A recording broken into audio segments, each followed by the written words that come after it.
Welcome back, adventurers and friends, to Adventures Inward, Let's Talk series. For those who are here for the first time, hello, welcome. Thank you for joining us. Just a reminder to hit that like button and be sure to subscribe. It's free. Don't forget to click on the notification bell if you would like to know when I post new videos. Today, we will be talking about situations in life where the best thing to do is to remain silent. This will be a good one, so get comfy cozy, open your heart, open your mind, and let's get into it. Navigating life is a bit like dancing. It's all about knowing when to step forward and when to take a step back, or in some cases, when to stay completely still. And by still, I mean silent. Being a mindfulness practitioner with a strong interest in Eastern philosophies, I thought it would be nice to talk about when sometimes silence is the most powerful statement you can make. Psychology backs this up too. It says there are certain situations where the wisest course of action is simply to hold your tongue and let silence speak volumes. I'm sure you have heard this before. If not, you may find this practice to help you improve your life in ways you never even realized. Let's delve into these situations where it's best to remain silent. When emotions are running high. We've all been there. Tensions are rising, voices escalating, and the air is practically humming with emotion. It's in these instances that we are advised by psychology studies to put a lock on our lips. In other words, zip it. Why, you ask? Well, because per research, emotional arousal impairs our ability to process information and make balanced decisions. When we are heated up, our brain goes into flight or fight mode. We are more likely to say things we don't mean or make decisions that we later regret. It's a primal instinct that doesn't serve us well in most modern day scenarios. As a mindfulness practitioner, I can vouch for the power of silence in these moments. By choosing to remain silent, we provide ourselves the space to observe our emotions without getting swept away by them.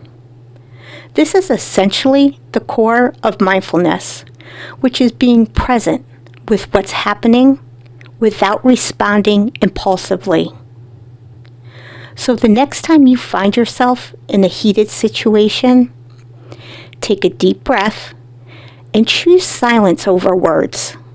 It's not about suppressing your feelings, but about creating a pause to respond mindfully and thoughtfully. When you are not informed enough. Next up on our list is pretty straightforward, but it is one we often overlook. If you aren't well informed about a subject, it's best to stay silent. We live in an age of instant opinions and fast facts. It's easy to feel pressured to have a say in everything.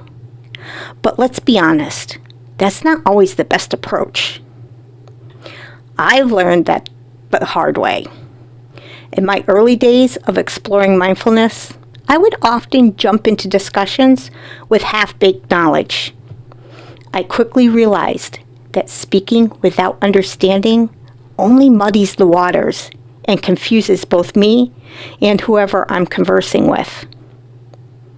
Remember, it's okay not to know everything. Sometimes the wisest thing you can do is listen and learn. When your words may harm others. Now this one might be a bit difficult to swallow, but it is vital. According to Buddhist teachings, right speech is one of the fundamental aspects of the Noble Eightfold Path. It means abstaining from lying, divisive speech, harsh speech, and idle chatter. Buddhism emphasizes that words have power, and this power is to create and destroy, to heal and harm. If you find yourself in a situation where your words may cause pain or harm to another person, whether intentionally or unintentionally, it is wise to hold your tongue. Remember, we all carry an invisible load of struggles and challenges. A word spoken in anger or frustration can leave a wound that lasts far longer than any physical scar. And while it may feel satisfying in the moment, the aftermath is often filled with regret. Sometimes the kindest thing you can do for both yourself and others is to choose silence over hurtful words. When you need to listen. We are often so focused on being heard that we forget to listen. Active listening is a skill, one that requires mindfulness, patience, and practice.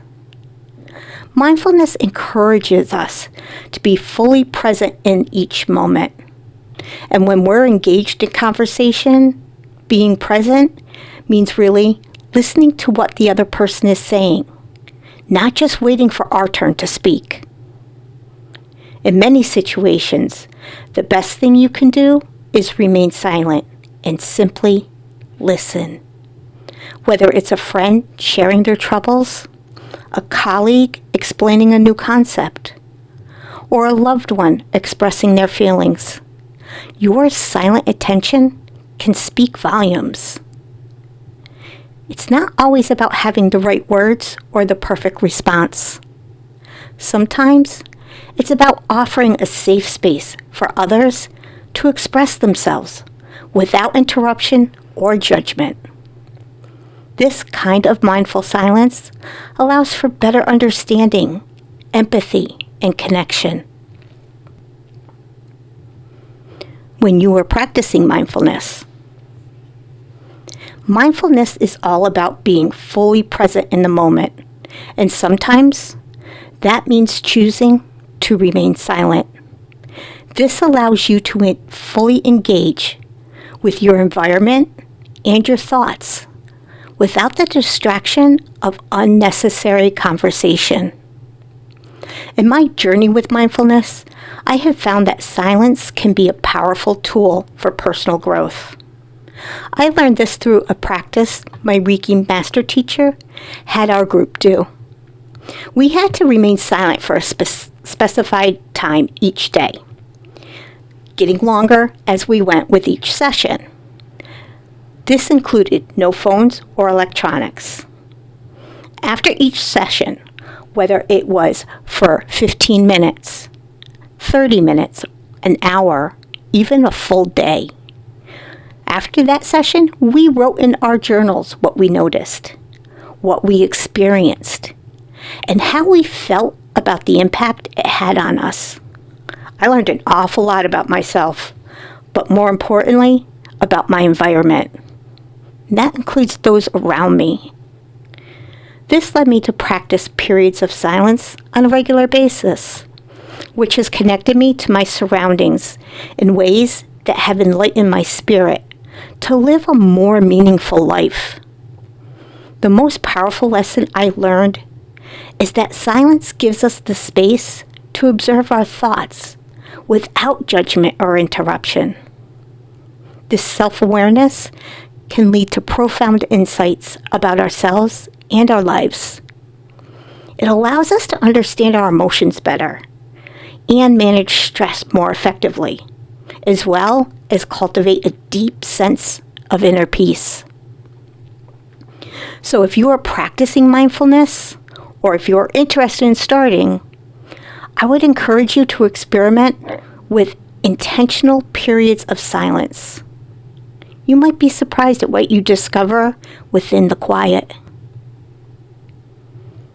When silence itself is the answer. This one may seem a bit paradoxical, but stay with me here. In certain situations, silence itself is the most powerful response you can give. Buddhism and mindfulness wisdom often talk about the power of stillness and silence. It's not just about refraining from speech, but about embracing the quiet as a form of profound wisdom. Think about it.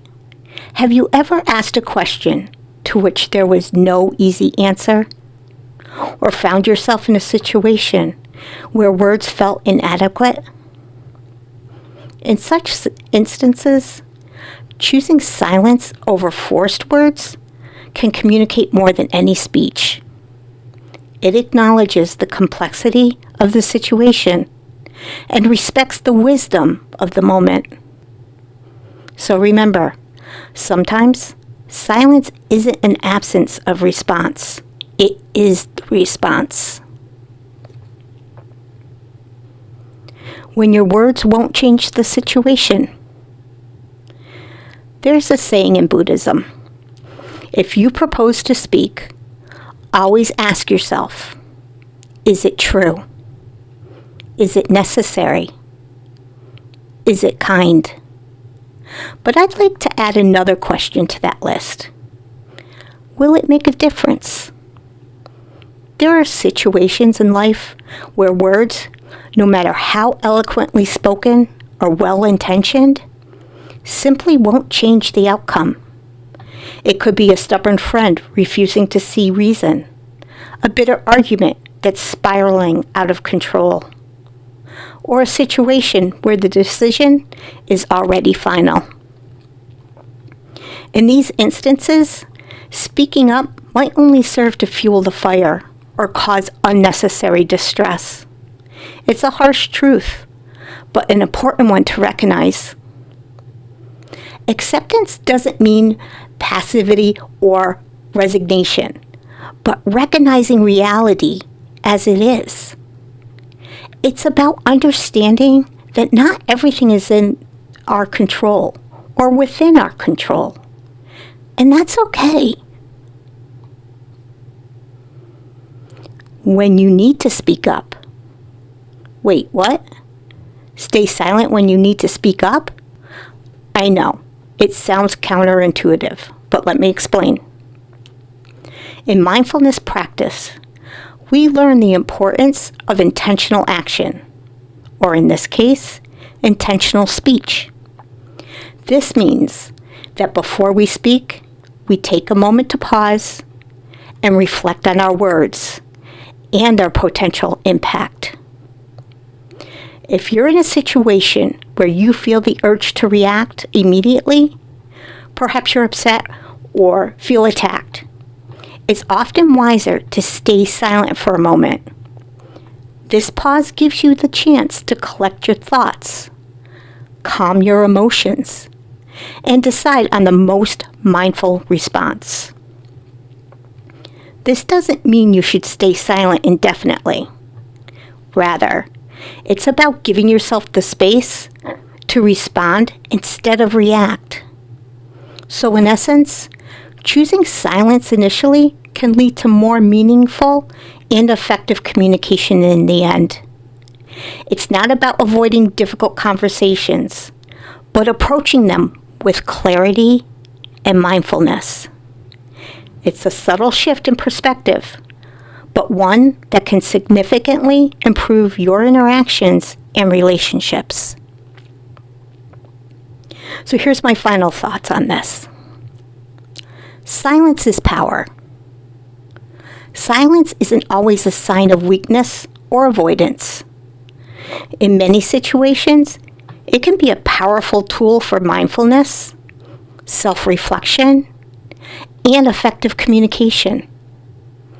By understanding when to choose silence over words, we can navigate our relationships and interactions more skillfully, fostering deeper connections and cultivating inner peace. It aims to help us navigate life's challenges with grace, wisdom, and resilience. Remind yourself daily, every moment holds the potential for growth and learning. It's all about how we choose to engage with it. Remember to be kind to yourself. Give yourself grace, and always, always love yourself. Thank you for joining me.